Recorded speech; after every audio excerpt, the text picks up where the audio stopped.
AP CM Jagan ఈవేళ 3 నియోజకవర్గాల్లో ఎన్నికల ప్రచారం నిర్వహిస్తారు. విజయనగరం, అనకాపల్లి, ఏలూరులో రోడ్ షోలు, కార్నర్ మీటింగుల్లో పాల్గొంటారు. మొదట విజయనగరం లోక్సభ స్థానం పరిధిలోని బొబ్బిలిలో ఉన్న మెయిన్ రోడ్ సెంటర్లో జరిగే ప్రచారంలో సీఎం ప్రసంగిస్తారు.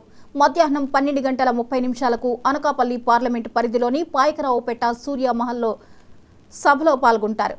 మధ్యాహ్నం 3 గంటలకు ఏలూరులోని ఫైర్ స్టేషన్ సెంటర్లో జరిగిన ప్రచార సభలో జగన్ ప్రజలను ఉద్దేశించి మాట్లాడతారు.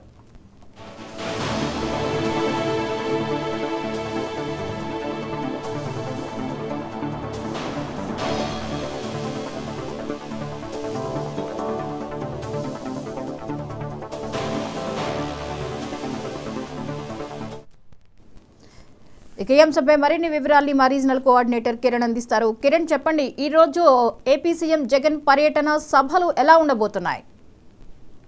గుడ్ మార్నింగ్ జ్యోతి. ఎన్నికలు సమీపిస్తున్న వేళ ముఖ్యమంత్రి జగన్మోహన్ రెడ్డి విస్తృతంగా ఎన్నికల ప్రచారంలో పాల్గొంటున్నారు. ముఖ్యంగా సిద్ధం సభల అనంతరం అదేవిధంగా బస్సు యాత్రలు పూర్తి కావడంతో ఇక ప్రజల్లోకి డైరెక్ట్ గా ఎవరైతే అభ్యర్థులు ఉన్నారో వాళ్ళని పరిచయం చేస్తూ ముఖ్యమంత్రి జగన్ పర్యటన సాగిస్తున్న సంగతి మనం చూసి ఈ నేపథ్యంలో ఈ రోజు ఉత్తరాంధ్ర జిల్లాల్లో అదేవిధంగా ఏలూరులోనూ కూడాను ఈ రోజు జగన్మోహన్ రెడ్డి పర్యటన కొనసాగుతుంది. ఈ రోజు ఉదయం బొబ్బిలి, ఏదైతే విజయనగరం జిల్లా బొబ్బిలి ప్రాంతంలో పెద్ద ఎత్తున ఎన్నికల ప్రచారం నిర్వహిస్తూ భారీ బహిరంగ సభకు కూడాను ఏర్పాటు చేయడం జరిగింది. ఇది అలాగే మధ్యాహ్నం 12:30 ప్రాంతంలో అనకాపల్లి జిల్లా పాయకరావుపేటలో జగన్ ప్రజలను ఉద్దేశించి మాట్లాడబోతున్నారు. ఇంకోవైపు సాయంత్రం 3-4 గంటల ప్రాంతంలో ఏలూరులో కూడాను సీఎం జగన్ టూరు ఉన్నట్టుగా మనకు తెలుస్తుంది. మొత్తం మీద మనం తెలుసుకున్నట్లయితే అభిమానులు, కార్యకర్తలు మేనిఫెస్టో విడుదల అనంతరం జగన్మోహన్ రెడ్డి చేసినటువంటి ప్రసంగాలకు పెద్ద ఎత్తున అభిమానులు కావచ్చు, మరో కార్యకర్తలు కావచ్చు భారీ స్థాయిలో తరలి వస్తున్న పరిస్థితి.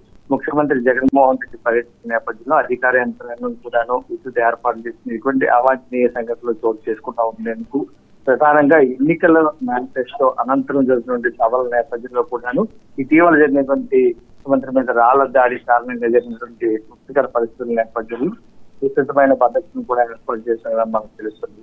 మొత్తం మీద మనం చూసుకున్నట్లయితే అధికార విపక్ష పార్టీ నేతలందరూ కూడాను ఇటీవల కాలంలో ఉత్తరాంధ్రలో పర్టికులర్ గా కాన్సన్ట్రేట్ చేసినట్టుగా కనిపిస్తుంది. అలాగే ఈ రోజు సాయంత్రం విశాఖ జిల్లా సంబంధించి జనసేన అధినేత పవన్ కళ్యాణ్ టూర్ కూడా ఉన్న నేపథ్యంలో పెద్ద ఎత్తున ఇటు అటు విపక్ష పార్టీ నేతలు కావచ్చు, కార్యకర్తలు కావచ్చు, మరోవైపు అధికార పార్టీ చెందినటువంటి నేతలు, కార్యకర్తలు కూడాను భారీ స్థాయిలో ఈ 2 సభలకు కూడా కొట్టేసే అవకాశాలు అయితే కనిపిస్తున్నాయి. ఈ రోజు జరుగుతున్నటువంటి వైఎస్ఆర్ పార్టీ అధినేత జగన్మోహన్ రెడ్డి పర్యటన నేపథ్యంలో భారీగా పార్టీ శ్రేణులు ఏర్పాటు చేసినట్టుగా తెలుస్తుంది.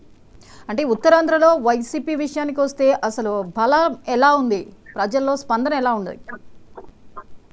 ఖచ్చితంగా మేనిఫెస్టో రిలీజ్ చేసిన అనంతరం నిన్న మనం చూస్తున్నట్లయితే విపక్ష పార్టీ ఏదైతే ఎన్డీఏ కూటమి ఉందో వాళ్ళ మేనిఫెస్టో రిలీజ్ చేసిన అనంతరం కూడాను ఇక్కడ 2 పార్టీలు కూడా ప్రధానమైన 2 పార్టీలు రిలీజ్ చేసినట్టు మేనిఫెస్టో నేపథ్యంలో ప్రజలు అసలు వాస్తవానికి ఏది కరెక్ట్ ఏది కాదు అనే ఆలోచనలో ఉన్న పరిస్థితులు నెలకొన్నాయి. ముఖ్యంగా మనం చూసుకున్నట్లయితే గతంలో ఇచ్చిన హామీలన్నీ కూడా తాను పూజా తప్పక పాటిస్తున్నాను, ఒక బైబిల్, ఖురాన్, అదేవిధంగా భగవద్గీత లాగా తాను మేనిఫెస్టోని భావిస్తానని చెప్పి ఇప్పటికే జగన్మోహన్ రెడ్డి స్పష్టం చేయడం జరిగింది.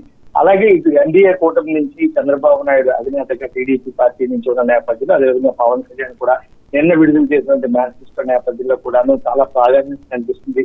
గ్యాస్ సిలిండర్లు 3 కావచ్చు, మరోవైపు ఏదైతే వాలంటీర్లు ఉన్నారో వాళ్ళకి ఏకదిగిన 10,000 రూపాయలు శాలరీ ఇస్తారని చెప్పడం కావచ్చు, అదేవిధంగా మహిళలకు ఆర్థిక ఉచిత బస్సులు కావచ్చు, ఇలాంటి కొన్ని ఇంపార్టెంట్ విషయాలు చూస్తున్నట్టయితే తెలుగుదేశం పార్టీ ఏ మేరకు చేస్తుందనేది మాత్రం కొంత అనుమానం వ్యక్తం చేస్తారు. గతంలో ఇచ్చినటువంటి హామీలు ఏవైతే ఉన్నాయో దాదాపు 699 వరకు ఇంచుమించుగా ఇచ్చినటువంటి హామీలు ఏవైతే ఉన్నాయో అవన్నీ కూడా రైతన్నలకు సేవలు కావచ్చు, మరో డ్వాక్రా మహిళల రుణాల మాఫీ కావచ్చు, వీటన్నిటి మీద కూడాను ప్రజల్లో అయితే మాత్రం ఎన్డీఏ కూటమి మీద కొంత అపోహలు అయితే ఉన్నాయి. ఇది సాధ్యం కాని విషయం అని చెప్పి అయితే జగన్మోహన్ రెడ్డి గతంలో చెప్పినటువంటి హామీలన్నీ నెరవేర్చిన నేపథ్యంలో మళ్ళీ తిరిగి అధికారంలోకి వస్తే నెరవేర్చే అవకాశాలు అయితే ఉన్నాయని చెప్పి చిన్న ఆలోచన అయితే ఉన్నది.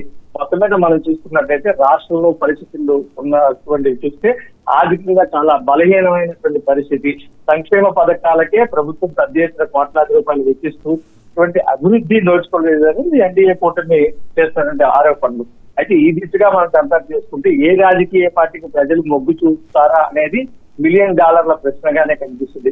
అధికార పార్టీ ఇచ్చినటువంటి మేనిఫెస్టోలో హామీలు ఏ మేరకు సక్సీడ్ చేస్తాయి ఆ ప్రభుత్వాన్ని అనే అంశం. ఇంకో పక్క ఎన్డీఏ కూటమి తాజాగా ఇచ్చినటువంటి మేనిఫెస్టో చూసుకున్నట్టయితే రెండింటినీ కూడా ప్రజలు చాలా సీరియస్ గా చాలా కీన్ అబ్జర్వేషన్ చేసే పరిస్థితి. ఇక మేధావులు కావచ్చు లేకపోతే విద్యావంతులు కావచ్చు వీళ్ళందరూ కూడా కొంచెం బ్యాలెన్సింగ్ ఆలోచిస్తున్నారు. వైఎస్ఆర్ పార్టీ దీన్ని ఇంప్లిమెంట్ చేస్తుందా లేకపోతే ఎన్డీఏ కూటమి దీన్ని ఇంప్లిమెంట్ చేస్తుందా అనేది. అయితే చిన్న క్వశ్చన్ మార్క్ ఏంటంటే నిన్న మేనిఫెస్టో రిలీజ్ చేసినటువంటి ఎన్డీఏ కూటమిలో ప్రధానంగా ఎక్కడా కూడా మోడీ దీనికి సంబంధించి బీజేపీ ఎన్డీఏ కూటమి దీనికి సంబంధించి పూర్తి స్థాయిలో సపోర్ట్ చేస్తున్నట్టుగా అయితే మాత్రం ఏ ఒక్కరు కూడా భావించడం లేదు. కేవలం రాష్ట్రంలో ఉన్నటువంటి ఏదైతే టీడీపీ జనసేన వీళ్ళిద్దరే ప్రధానంగా, మరోవైపు బీజేపీ సీనియర్ నేత అతన్ని పక్కన పెట్టుకున్న పరిస్థితి అయితే కనిపిస్తుంది తప్ప ఎక్కడ మోడీ ఫోటో లేకపోవడం, బీజేపీ అడ్మినిస్ట్రేషన్ కానీ లేకపోతే రాష్ట్ర బీజేపీ అధ్యక్షుల ఫోటోగా లేకపోవడంతో కొంత మేధావులు అయితే దీన్ని ఒక క్వశ్చన్ మార్క్ గా చేస్తారు. ఇది కేవలం ఇక్కడ ఉన్నటువంటి బీజేపీ టీడీపీ జనసేన పార్టీల మేనిఫెస్టోడా లేకపోతే ఓవరాల్ గా ఎన్డీఏ కూటమి మేనిఫెస్టోడా అనేది ఒక క్వశ్చన్ మార్క్ గా వాళ్ళు తెర మీద తీసుకొస్తున్న పరిస్థితి. అయితే భవిష్యత్తులో ఏం జరుగుతుంది అనేది ఇది 1-2-3 రోజుల్లో క్లారిటీ వచ్చే అవకాశాలు అయితే మనకు కనిపిస్తున్నాయి. Right, thank you Kiran.